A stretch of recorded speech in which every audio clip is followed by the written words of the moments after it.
बिस्मिल्लाहिर्रहमानिर्रहीम। मेरी सास दुनिया की बेहतरीन सास थी। मुझे ये बात कहते हुए बेहद फ़ख्र महसूस हो रहा है कि मेरी सास मेरी माँ की तरह थी। वो उन सासों में से न थी जो ना तो खुद सुकून से रहती हैं और ना ही किसी दूसरे को सुकून से रहने देती हैं, बल्कि मेरी सास उन चंद सासों में से थी जिनको बखूबी अंदाज़ा होता है कि बहू को कैसे बेटी बनाना है और घर में सुकून कैसे बरकरार रखना है। मगर हाय अफसोस कि मैं जीते जी अपनी सास को ना पहचान पाई थी। उसने तो मुझे बेटी बना लिया था और बेटी मान भी लिया था, मगर मैं उसके जीते जी उसको मां ना मान सकी थी। किसी ने सच ही कहा है कि इंसान बड़ा बेमुरव्वत है। जिंदा इंसानों की कदर तो होती नहीं और मरने के बाद जनाजे से लिपट लिपट कर रोते हैं। ऐसा ही कुछ मेरी जिंदगी में भी हुआ था। मेरा नाम शाजिया है। मेरी पैदाइश एक खाते पीते घराने में हुई थी। अम्मा और अब्बा आपस में कज़न थे। उन दोनों की पसंद की शादी हुई थी। अब्बा का अपना ख़ानदानी बिजनेस था। अम्मा घरेलू खातून थी। अब्बा का कोई और भाई बहन न थे। वो इकलौते थे, जबकि अम्मा की 5 बहनें थीं। मेरी पैदाइश उनकी शादी के 2 साल बाद हुई थी। मैं इकलौती और पहली औलाद थी, इसीलिए अम्मा अब्बा की बेहद लाडली थी। जिंदगी पुरसुकून और खुशियों के संग गुजर रही थी, जब न जाने कैसे हमारी जिंदगी में एक तूफान आया और सब कुछ बहा कर ले गया। मुझे आज भी वो दिन अच्छी तरह से याद है। अम्मा और दादी में अक्सर नोक झोंक हुआ करती थी। दादी को ये शिकायत थी कि शादी के बाद अब्बा बदल गए हैं, उनके पास नहीं बैठते, उनका हाल नहीं पूछते, बस बीवी और बच्ची के होकर रह गए हैं, जबकि हकीकत में ऐसा न था। अब्बा दादी को वक्त देने की पूरी कोशिश करते थे, मगर फिर अम्मा की बीमारी आड़े आ जाती थी। अम्मा को कैंसर था, जिसका इंकशाफ अभी 2 महीने पहले ही हुआ था। बज़ाहिर तो अम्मा देखने में बिल्कुल ठीक नजर आती थी। लगता ही नहीं था कि वो इस खतरनाक बीमारी से लड़ रही हैं, मगर फिर रिपोर्ट झूठ तो न कहती थी। अम्मा की बीमारी की वजह से अब्बा ज़्यादातर वक्त अम्मा के साथ गुजारते थे और ये चीज़ दादी के लिए काबिल कबूल न थी। दादी को लगता था कि अम्मा को कोई बीमारी नहीं है, बस अब्बा की हमदर्दियाँ हासिल करने के लिए वो इस बीमारी का ढोंग रचा रही हैं। मैंने अक्सर दादी को कहते हुए सुना था। वो अम्मा से कहती कि बाज आ जाओ, क्यों खुदा के कहर को आवाज़ दे रही हो। अल्लाह न करे कहीं तुम्हें सच में ये बीमारी लग गई तो सोचो तुम्हारा क्या होगा। जबकि अम्मा दादी की बात सुनकर इस बात को नाक से मक्खी की तरह उड़ा दिया करती थी। ये बाहमी 2 तरफा चपकलिश दिन ब दिन जोर पकड़ती जा रही थी। अम्मा अब मुझे दादी के पास न जाने दिया करती थी। वो मुझे कहती कि मेरी दादी गंदी है, वो अब्बा को मुझसे दूर कर देंगी। मैं अम्मा से कहती कि दादी तो अब्बा से बहुत प्यार करती हैं, फिर वो आपसे प्यार क्यों नहीं करती। तो अम्मा कहती कि दादी अब्बा की अम्मा है, इसीलिए अब्बा से प्यार करती हैं, जबकि मेरी वो सास है और सास बहुत बुरी होती है। उसको बहू अच्छी नहीं लगती, इसीलिए वो बहू से नफरत करती है। तुम्हारी दादी भी इसीलिए मुझसे नफरत करती हैं क्योंकि मैं उनकी बहू हूँ और उनको अच्छी नहीं लगती। मेरी माँ ने मेरा जहन मेरी दादी की तरफ से गंदा करना शुरू कर दिया था। मजीद बरआं जब मैं दादी को अम्मा से लड़ता हुआ देखती तो मेरे जहन में दादी का किरदार मजीद मनफी होने लगता था। सोने पर सुहागा रही सही कसर टेलीविजन पर चलते ड्रामों ने पूरी कर दी थी, जिनमें ज़्यादातर सास को ही मनफी दिखाया जाता था। मैं कभी भी उसके पीछे का मंजर जानने की कोशिश न करती थी और ना उस वक्त मेरी इतनी कोई उम्र थी। उम्र के मुताबिक मैं ड्रामे में चलते सास के किरदार का मवाजना अपनी दादी से करने लगती और उस रोती धोती बहू की जगह अपनी माँ को तस्वुर कर लेती। खैर, वक्त गुजरता गया। एक दिन शाम का वक्त था, जब दादी की सेहत बेहद ख़राब थी। वो मुसलसल अपने कमरे में लेटी खांसे जा रही थी और अम्मा बाहर लाउंज में बैठी ड्रामा देख रही थी। दादी के खांसने की आवाज़ से तंग आकर अम्मा बार बार पहलू बदल रही थी। मैंने 2-3 मरतबा कोशिश की कि जाकर देखूं कि कहीं उनको किसी चीज़ की ज़रूरत तो नहीं, मगर अम्मा ने मुझे रोक लिया और कहा कुछ भी नहीं हुआ, महज ड्रामे हैं। उनको पता है इस घड़ी में फारिग बैठी हुई हूँ, इसीलिए उनसे ये चीज़ हजम नहीं हो रही। तुम आराम से कमरे में जाकर होमवर्क करो, ये कुछ ही देर में खुद ही सेट हो जाएंगी। मैं अपने कमरे में आकर स्कूल का काम करने लगी थी जब मुझे अचानक किसी चीज़ के गिरने की आवाज़ सुनाई दी। मैंने फ़ौरन से उठकर बाहर जाना चाहा, मगर दरवाज़ा लॉक था। मैंने अम्मा को आवाज़ दी तो अम्मा ने कहा कुछ नहीं हुआ, बिल्ली ने गिलास गिराया है, तुम अपना काम ख़त्म करो। अम्मा की बात सुनकर मैं खोए खोए लहजे में वापस अपने बेड पर आ बैठी थी। ये आवाज़ सिर्फ किसी गिलास के गिरने की तो ना थी। मैं काम करते करते वहीं बेड पर सो गई थी, इस बात से अनजान कि कमरे के बाहर क्या क्या हो चुका था। मेरी आंख अब्बा की आवाज़ें सुनकर खुली थी। मैंने उठकर दरवाज़ा खोला तो दरवाज़ा एकदम से खुल गया था। मैं बाहर आई और बाहर का मंजर देखकर मेरे पैरों तले से ज़मीन खिसक गई। सामने ही अम्मा सीढ़ियों के आगे गिरी पड़ी थी और अब्बा उनका चेहरा गोद में रखे उनको होश में ला रहे थे। साथ ही साथ मेरी दादी को भी आवाज़ें दे रहे थे, मगर मेरी दादी बेहिस बनी बैठी थी। वो अब्बा के इतने बुलाने पर भी बाहर ना आई थी। अब्बा अम्मा को कमरे में ले गए। उसके बाद डॉक्टर को बुलाया। डॉक्टर के आने के 15 मिनट बाद अम्मा को होश आ गया था। अम्मा ने अब्बा को कहा कि वो सीढ़ियों से उतर रही थी जब अचानक चक्कर आया और वो गिरकर बेहोश हो गई थी। उनको बेहोश हुए 4 से 5 घंटे हो चुके हैं। इस बात पर मैंने चौंक कर अम्मा की तरफ देखा और एक नज़र घड़ी को देखने के बाद मैं सोच में पड़ गई कि अम्मा झूठ क्यों बोल रही है। अभी 2 घंटे पहले तो अम्मा को सही सलामत मैं लाउंज में छोड़कर आई थी। अब्बा ने कहा कि वो दादी को देख कर आते हैं, वो इतनी देर से बाहर क्यों नहीं आई। मैं अभी अब्बा के साथ दादी के कमरे की जानिब चल पड़ी ताकि दादी का कठोरपन देख सकूं, मगर अंदर जाते ही हमारे औसान खता हो गए थे। दादी औंधे मुंह फर्श पर गिरी पड़ी थी और उनके जिस्म से बेतहाशा खून बह बहकर फर्श पर जम चुका था। अब्बा ने दादी को सीधा किया, मगर अब कोई फायदा न था। उनका नीला पड़ता वजूद इस बात का गवाह था कि वो इस दुनिया में नहीं रही। मुझे एकदम से वो आवाज़ याद आई थी। मेरा शक दुरुस्त था। वो आवाज़ बिल्ली के गिलास गिराने की न थी, बल्कि दादी के गिरने की थी। काश उस वक्त अम्मा उठकर दादी को देख लेती तो शायद बर वक्त अस्पताल पहुंचाने से दादी की जान बच जाती, मगर खैर अब क्या हो सकता था। दादी की तदफीन अगले दिन 11 बजे ही कर दी गई थी। आहिस्ता आहिस्ता जिंदगी अपने मामूल पर आ गई। अम्मा बेहद खुश रहने लगी थी। उसमें बीमारी का शायबा तक न बचा था, मगर कहते हैं ना कि खुदा की लाठी बेआवाज़ होती है। अम्मा को दादी की आह लग गई थी। अम्मा ने जो झूठा बीमारी का ढोंग रचा था, अम्मा को सचमुच वो बीमारी लग गई थी और ये बीमारी अम्मा के लिए जानलेवा साबित हुई थी। अम्मा चंद महीनों के अंदर अंदर ही चल बसी थी। हमारे घर का शीराजा बिखर कर रह गया था। मैं उस वक्त 14 साल की थी, मगर किसी 7 साल बच्चे की मानिंद थी। हमारे घर का निज़ाम बुरी तरह से मुतासिर हो गया था। बाहर से खाने लाकर और खा खा कर मैं और अब्बा थक चुके थे। अब्बा ने घर के लिए एक मुलाजमा रख ली थी, मगर उससे भी कोई खातिर खा तब्दीली ना आई थी। एक दिन मैं यूं ही अकेली घर में बौलाई बौलाई फिर रही थी जब अब्बा घर में दाखिल हुए। उनके साथ मेरी नानी भी थी और मेरी खालाएं भी थी। जो हैरत की बात थी वो ये थी कि अब्बा के साथ एक औरत दुल्हन के जोड़े में मलबूस थी, और वो औरत कोई और नहीं बल्कि मेरी अपनी बड़ी खाला थी, जिसे 3 साल पहले तलाक हो चुकी थी। अब्बा उसको ब्याह कर और मेरी माँ बनाकर मेरे घर ले आए थे। सिर्फ यही नहीं, खाला के साथ 2 बच्चे भी आए थे जो कि उनके पहले शौहर से थे। खाला की हद तक तो बात ठीक थी, मगर उनके बच्चों की बात मुझे हजम न हुई थी। इस घर की इकलौती बच्ची मैं थी और अब मुझे इस घर में अपने साथ मजीद 2 बच्चों को देखना था, जो मुझे कतई बर्दाश्त नहीं था। खैर बच्चे तो हम ना थे। 14 बरस की मैं थी और वो दोनों उम्र में मुझसे बड़े थे। खाला के बेटे शाहिद की उम्र 18 साल थी, जबकि बेटी रजिया 17 साल की थी। खैर मैंने उस वक्त अपनी नाराज़गी का इजहार कर दिया था, जिसे किसी ने खातिर में न लाया था और मेरा बचपना समझकर नज़रअंदाज कर दिया था। जिस बात ने मुझे बेहद तैश दिलाया था, और मैं पैर पटकती जाकर कमरे में बंद हो गई थी।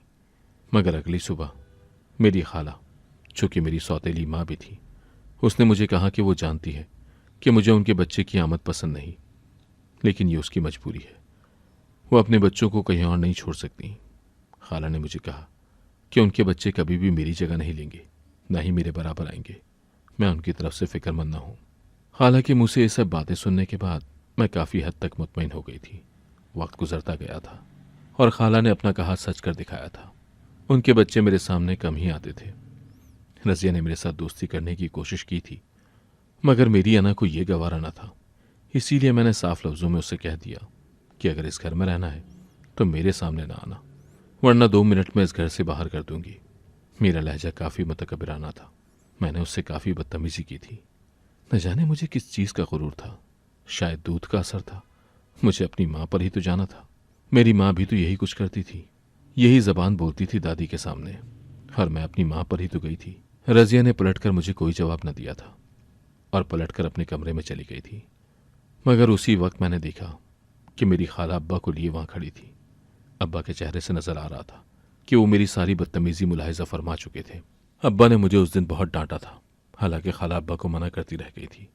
उस वक्त तो मैं कुछ नहीं भूली, मगर बाद में मुझे ऐसा लगा जैसे ये सब जानबूझकर किया गया हो। रजिया जानबूझकर मेरे पास आई हो और मैंने उससे बदतमीजी की हो। शायद खाला ये सब अब्बा को दिखाना चाहती थी। मैं कुछ का कुछ सोचे जा रही थी और इसमें कसूर सिर्फ मेरी गंदी जहनीत का था। हालांकि खाला ने कभी अपने बच्चों में और मुझ में कोई फ़र्क न किया था, लेकिन फिर भी न जाने क्यों मेरा दिल खाला की तरफ से बुरा होने लग गया था। वक्त मजीद आगे बढ़ा। मैं अब बेहद खूबसूरत हो गई थी। मुझ पर टूट कर जवानी का हुस्न चढ़ा था, जिसने मुझे मजीद घमंडी बना दिया था। रज़िया की एक जगह शादी हो चुकी थी, मगर उसके नसीब भी अपनी माँ जैसे ही थे। खाला की सास बेहद जालिम थी, इसीलिए खाला के पहले शौहर ने अपनी माँ की बातों में आकर खाला को तलाक दे दी और बच्चों समेत घर से निकाल दिया था। अब यही हाल रज़िया का भी था। उसकी सास भी सख्त जाबिर खातून थी। हर रोज़ ऐसे ऐसे ड्रामे करती कि खुदा की पनाह। और उसका शौहर काट का उल्लू माँ की बातों पर फौरन यकीन कर लेता और हर दूसरे रोज़ रज़िया को मार पीट कर घर से निकाल बाहर करता था। वो रोटती पीटती घर आ जाती थी।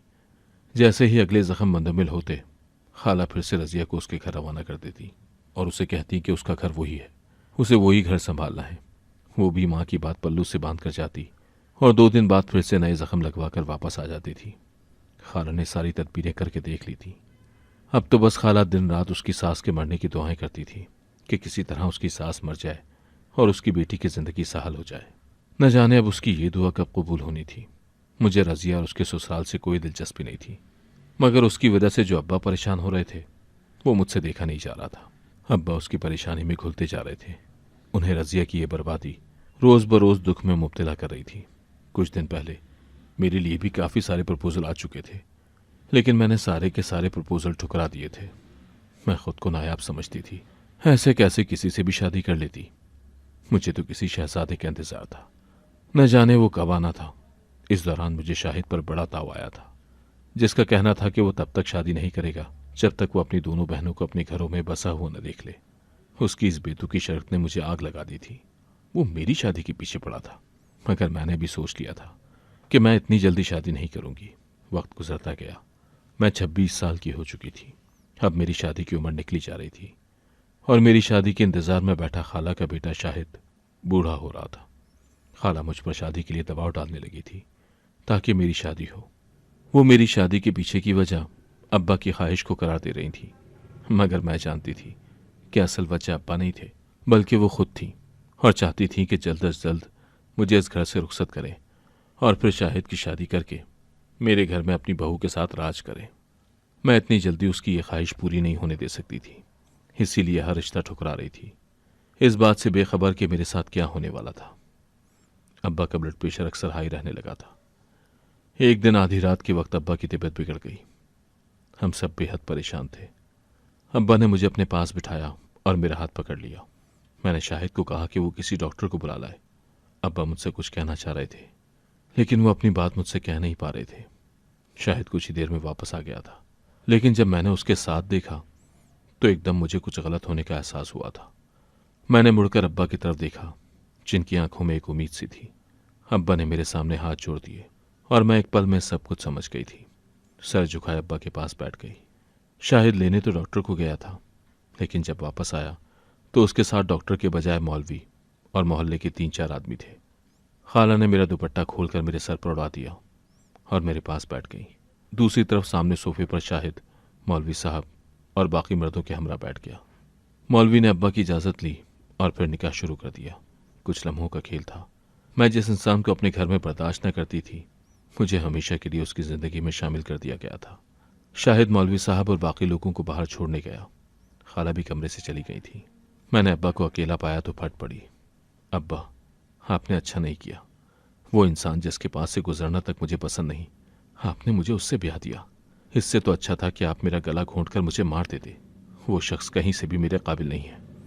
तो अब्बा ने कहा, मुझे माफ़ कर दो, मुझे तुम्हारे लिए यही दुरुस्त लगा। रज़िया को बाहर ब्याह कर मैं देख चुका हूँ। मेरा अब बाहर के लोगों से एतबार उठ गया है, इसीलिए मैंने तुम्हें तुम्हारी खाला की सरपरस्ती में दे दिया है, ताकि तुम्हारा सामना कभी किसी सास से हो ही ना। अगर मैं तुम्हें बाहर ब्याह देता तो न जाने कैसे लोग होते, सास कैसी होती, शौहर कैसा होता। मुझसे पहले ही रज़िया का दुख बर्दाश्त नहीं होता। तुम तो फिर मेरी लाडली हो। तुम पर कोई आँच आए मैं कैसे बर्दाश्त कर सकता हूँ। तुम फिक्र न करो, शाहिद और उसकी अम्मा बहुत अच्छे हैं। तुम्हें कभी कोई दुख नहीं होगा। अब जाकर आराम करो, सुबह तुम्हारी रुखसती है। मैं उठकर कमरे से बाहर निकली। शाहिद मुझे कमरे के दरवाजे के पास खड़ा नजर आया था। शायद वो हम दोनों की बातें सुन रहा था। मैंने एक नफरत भरी निगाह उस पर डाली और कमरे में आ गई। अगले दिन अब्बा ने मेरी रुखसती कर दी। रुखसती मेरी नहीं बल्कि शाहिद की हुई थी। मुझे अपना कमरा छोड़ना मंजूर न था, तो अब्बा ने शाहिद को ही मेरे कमरे में शिफ्ट कर दिया था। कुछ ही दिनों के बाद अब्बा भी मुझे छोड़कर इस दुनिया से रुखसत हो गए थे। उस दिन मैंने खाला समेत रजिया और अपने शौहर को बहुत बातें सुनाई थी। मैंने मेहमानों का भी लिहाज न किया था और अपने बाप की मौत का सारा इल्ज़ाम रजिया और अपनी सास पर डाल दिया। उन्हें कहा कि उनकी वजह से मेरा बाप मरा है, जो वो हर रोज़ अपने दुखड़े आकर मेरे अब्बा के सामने गिनती थी। इसी वजह से मेरे अब्बा मुझसे दूर हो गए हैं। उन लोगों ने मुझे कुछ न कहा था। अलबत्ता मेरे शौहर को मुझ पर बहुत गुस्सा आया था, जिसे मेरी सास ने यह कहकर खामोश करवा दिया कि वो अभी सदमे में है, उसकी जहनी हालत ठीक नहीं, तुम उसे कुछ न कहना। खैर, थोड़े दिन के बाद जिंदगी मामूलात की तरफ आ गई थी। वो दोनों मेरा बहुत ख्याल रखते थे, मगर मुझे ये सब सिर्फ ढोंग लगता था। अपनी सास से तो मैं हद दर्जा मुतनफ़िर हो चुकी थी। मेरे और मेरे शौहर के दरमियान रिश्ते की हैसियत महज कागजी ही थी। उस दिन हमने किसी रिश्तेदार की शादी पर जाना था। मेरी सास की सेहत ऐन मौके पर ख़राब हो गई, जिसकी वजह से ना चाहते हुए भी मुझे अपने शौहर के साथ शादी पर जाना पड़ा। वहाँ हर कोई मेरे शौहर की तारीफ़ें कर रहा था। मेरा शौहर था ही इतना हैंडसम, इस बात का इंकशाफ मुझ पर आज हुआ था। वो नक्सक सा तैयार, उसने कब मेरे दिल के तार छेड़ लिए मुझे कुछ खबर ही न हुई थी। हाँ, ये सच था कि आज से पहले मैंने कभी उसे इस नज़र से न देखा था। मैं तो उसे अपनी खाला का बेटा समझती थी, जिसने मेरे बाप का प्यार मुझसे बांट लिया था। मैंने उससे खुदा वास्ते का बैर बांध लिया था, लेकिन अब मुझे एहसास हो रहा था कि वो कितना मुकम्मल शख्स था। वो किसी भी लड़की का आइडियल हो सकता था। मेरा दिल मुकम्मल तौर पर उसका हो गया था। वापसी पर मैंने उससे बात करने की हर चंदा कोशिश की थी, मगर उसने तो नज़र उठाकर मेरी तरफ देखा तक नहीं था। घर पहुंचकर वो सीधा अपनी माँ के कमरे में चला गया, जबकि मैं अपने कमरे में उसका इंतज़ार करने लगी। वो 1 घंटे बाद आया था। उसने सरता पैर मेरा तफसीली जायज़ा लिया था। मुझे लगा था कि अब वो मुझे सराहेगा, मेरी तारीफ़ें करेगा, मगर उसके मुंह से निकलने वाले अल्फाज सुनकर मुझे ऐसा लगा जैसे किसी ने मेरे कानों में पिघलता हुआ सीसा उंडेल दिया हो। उसने मुझे कहा, शाजिया बीबी, मैं तो आपके काबिल नहीं था। बकौल आपकी ज़िंदगी तो मेरे साथ बर्बाद हो गई है। आप तो मुझे देखना भी नहीं चाहती थी, तो आज ऐसा क्या हो गया कि सारी वजूहात को बालाए ताक रखकर आप मेरी तरफ पेशकदमी कर रही हैं। उसका लहजा इस कदर गंभीर था कि मैं कुछ बोल ही ना सकी। उसने मुझे कहा कि मुझे उसके सामने इतनी गिरी हुई हरकतें करके उसकी तवज्जो हासिल करने की ज़रूरत नहीं, क्योंकि उसका कहना था कि जितना बुरा वो मुझे लगता है उसको भी मैं उतनी ही बुरी लगती हूँ। मैं अपनी इस कदर तज़लील पर खौल उठी थी। मैंने सोच लिया था कि उसे अपने कदमों में ढेर करके रहूंगी। उसने मुझे ठुकराया था, मगर मेरे पास भी हुस्न का हथियार था, जिसे इस्तेमाल करना मैं बखूबी जानती थी। खैर, वक्त गुजरता गया, लेकिन मेरे शौहर के रवैये में ज़रा बराबर भी तब्दीली ना आई थी। वो घंटों मेरी सास के पास बैठा रहता था। यकीनन वही थी जो उसके कान भरती थी और मेरे शौहर को मेरे खिलाफ कर रही थी। दिल तो करता था कि अपने शौहर को लेकर उनसे कहीं दूर चली जाऊं, मगर ऐसा मैं सिर्फ सोच ही सकती थी। सास की नफरत मेरे दिल में मजीद गहरी होती गई थी। मैं अब तक वही किसी 14 साल बच्ची की मानंद थी। मुझे घर के कोई भी काम न करने आते थे। मेरी खाला यानी मेरी सास ने रजिया को तो सारी घरदारी सिखाई थी। अब्बा ने मुझे भी कहा था, लेकिन मुझे इस सब में कोई शौक न था और यूं मैं फूहड़ की फूहड़ ही रही थी। उन दिनों फूहड़पन मुझ पर बेहद भारी पड़ रहा था। मेरी सास बीमार होकर बिस्तर से लग गई थी। जाने कौन सी ऐसी बीमारियां लगी थी। यकीनन मुझे मेरे शौहर की नज़रों में निकम्मा साबित करना चाहती थी। मैं बादिल नाखास्ता किचन में गई थी। अब खाना तो बनाना ही था। मैंने पूरा हफ्ता किचन में बर्बाद कर दिया था। मैं जो खाना बनाती मेरी सास हंसते हुए खा लेती, जबकि मेरा शौहर उसका एक आध निवाला ही चखता था, क्योंकि जो कुछ मैं पकाती थी वो खाना तो होता ही नहीं था। अलबत्ता उसके अलावा उसे कोई भी नाम दे सकते हैं। सास का मेरा खाना खाते हुए हंसना मुझे जहर लगता था। मेरे शौहर के सामने अच्छा बनने के लिए कैसे वो बदमज़ा, बदशक्ल और बदजायका खाना खा लेती थी। खैर, एक दिन मेरे शौहर ने खाना पकाने वाली मासी का इंतज़ाम कर लिया, तो मैंने भी सुख का सांस लिया। लेकिन ये सुख बस कुछ ही देर का था। मेरी सास इस दुनिया से चल बसी थी, लेकिन जाने से पहले मेरे शौहर को मेरे बारे में खूब कान भर कर गई थी। इसीलिए मेरा शौहर मुझसे अलग दूसरे कमरे में मुंतकिल हो गया था। वक्ती तौर पर तो मैंने जोर ना दिया कि सब ठीक हो जाएगा, मगर सब ठीक होने के बजाय रोज़ बरोज़ बिगड़ता ही जा रहा था। वक्त गुजरता गया और 3 साल जैसे पड़ लगा कर उड़ गए थे। मेरे लिए ये 3 साल 3 सदियों से कम न थे। इन 3 सालों में मुझ पर जो इंकिशाफ हुए थे, मेरी रूह लरस गई थी। मेरी सास, जो कि मेरी खाला भी थी, उसके कमरे से मुझे एक डायरी मिली थी, जिसे पढ़कर मेरे रोंगटे खड़े हो गए थे। वो मुझसे जो मोहब्बत करती थी, वो महज दिखावा नहीं था, ना ही कोई ढोंग था, बल्कि वो सच में मुझे अपनी बेटी मानती थी और सच में ही मुझ पर कुर्बान हुई जाती थी। वजह ये नहीं थी कि मुझसे मोहब्बत का दिखावा करने के बाद वो अब्बा की नज़रों में मोतबर हो जाती, बल्कि हकीकत ये थी कि वो मुझे अब्बा से भी कहीं ज़्यादा चाहती थी, क्योंकि मैं उनकी मोहब्बत की निशानी जो थी। हाँ, ये सच था कि खाला अब्बा से बहुत मोहब्बत करती थी। खाला और अब्बा की मंगनी होने वाली थी, जब ऐन मौके पर अब्बा ने खुदकुशी का ड्रामा करके सबको मजबूर कर दिया, जिसके नतीजे में खाला के बजाय अम्मा की मंगनी अब्बा के साथ कर दी गई और फिर शादी भी खाला की शादी के कुछ अरसे बाद ही कर दी गई थी। मगर खाला के ससुराल वाले काफ़ी तंग नज़र साबित हुए थे। खाला को हर वक्त अब्बा के नाम के ताने दिए जाते थे और ज़दोकोब किया जाता था। फिर जब मेरी माँ की मौत के बाद अब्बा और खाला को फिर से एक होने का मौका मिला, तो उन्होंने शादी करने में देर न की थी। खाला के जो बच्चे थे, वो खाला के अपने न थे, बल्कि उनके शौहर की पहली बीवी से थे, जो इस दुनिया से जा चुकी थी। वो बच्चे बचपन से ही खाला से अटैच हो गए थे और खाला को ही माँ मानते थे। इसीलिए जब खाला को तलाक हुई, तो वो भी खाला के साथ ही आ गए। खाला ने डायरी में जगह जगह मुझे अपने जीने की वजह लिखा था। खाला को मेरी माँ से बहुत मोहब्बत थी और दूसरी तरफ अब्बा से भी। खाला मुझे अनमोल समझती थी। उसने अपने बेटे को कसम दी थी कि वो कभी भी मेरे साथ नारवा सलूक नहीं करेगा। मैं उसके प्यार को ढूंढ समझती रही थी, लेकिन वो तो क्या थी। अब 3 साल होने को आए थे। मैंने घर के सारे काम काज सीख लिए थे। मैं अपने शौहर को मनाने की हर कोशिश करती, मगर मेरा शौहर मेरी तरफ देखता भी नहीं था। न जाने किस मिट्टी का बना था, मेरी किसी बात का कोई असर न होता उस पर। एक दिन थक हार कर मैं रोने लगी। मेरे सब्र की इंतहा हो गई थी। मैं अपने कमरे में बैठी रोते रोते वहीं सो गई थी। अभी मुझे सोए कुछ ही देर गुजरी थी, जब मेरे ख्वाब में मेरी सास आई और मुझे कहने लगी कि मैं बहुत तकलीफ में हूं, मुझे यहां से निकाल कर किसी और जगह दफनाओ, मगर ये बात अपने शौहर को हरगिज न बताना। मैं उठी तो बहुत परेशान थी। न जाने कैसा ख्वाब था। अगले दिन तक मैं इस बारे में भूल गई थी, जब अगली रात मुझे फिर से वही ख्वाब आया जिसने मुझे बेचैन कर दिया था। अगले दिन मैं सुबह सुबह ही उठी और जाकर पास रहने वाले मुफ्ती साहब से मशवरा लेने के बाद मैंने सोचा कि कब्रिस्तान जाकर सास की कब्र खुदवा कर देखती हूँ। जाते हुए मुझे ख्याल आया कि पास बाजार से कुछ फूल ले जाती हूँ, जो वहाँ अब्बा और अम्मा और सास तीनों की कब्रों पर चढ़ा दूंगी। मैं वैसे भी हमेशा फूलों के साथ ही कब्रिस्तान जाती थी। फूल वगैरह लेने के बाद मैं कब्रिस्तान गई और दुआ के बाद सास की कब्र खुदवाई, लेकिन अंदर देखते ही मैं चौंक उठी थी। अंदर तो मेरी सास थी ही नहीं। तब उस गौरकर ने मुझे बताया कि मेरे आने से कुछ देर पहले एक आदमी आया था, जो मैयत को कब्र से निकाल कर ले गया है। मुझे एकदम से अपने शौहर का ख्याल आया था। मेरी सास ने उससे ना बताने का कहा था, मगर कहीं उसने मुफ्ती साहब से मुझे बात करते हुए सुन तो न लिया था। मैं भागते हुए घर वापस आई। सास के कमरे का दरवाज़ा लॉक था। मैंने चाबी से दरवाज़ा खोला और जैसे ही अंदर दाखिल हुई, मेरे औसान खता हो गए। सामने का मंजर मेरा दिल चीरने के लिए काफ़ी था। सामने ही मेरी सास मरहूमा का वजूद पड़ा था, जिसका कफन अभी तक बेदाग था और कमरे में इत्र की खुशबू थी, जबकि मेरा शौहर कमरे में ही एक तरफ मेरी सास की कब्र खोद रहा था। वो बच्चों की तरह रो रहा था। मुझे देखा तो मेरे सामने हाथ जोड़ लिए और कहने लगा, तुमने जीते जी तो मेरी माँ को सुकून से न रहने दिया, अब मरने के बाद तो उसे बख्श दो। क्यों उससे मेरी शिकायतें करती हो, जिसकी वजह से वो कब्र में भी सुकून से नहीं रह पाती। मैं गंग सी अपनी जगह खड़ी थी। तो क्या इस वजह से मेरी सास तकलीफ में थी, क्योंकि मैं तकलीफ में थी? मैंने एकदम से सास के पास बैठकर रोना शुरू कर दिया था। ये मुझसे क्या हो गया था?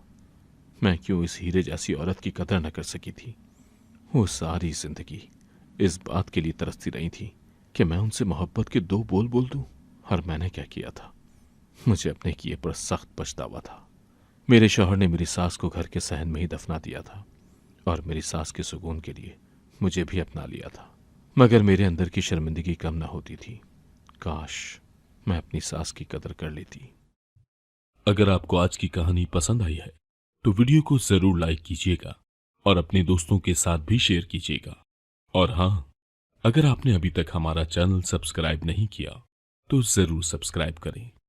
मिलते हैं कल एक नई और दिलचस्प कहानी के साथ। अल्लाह हाफिज।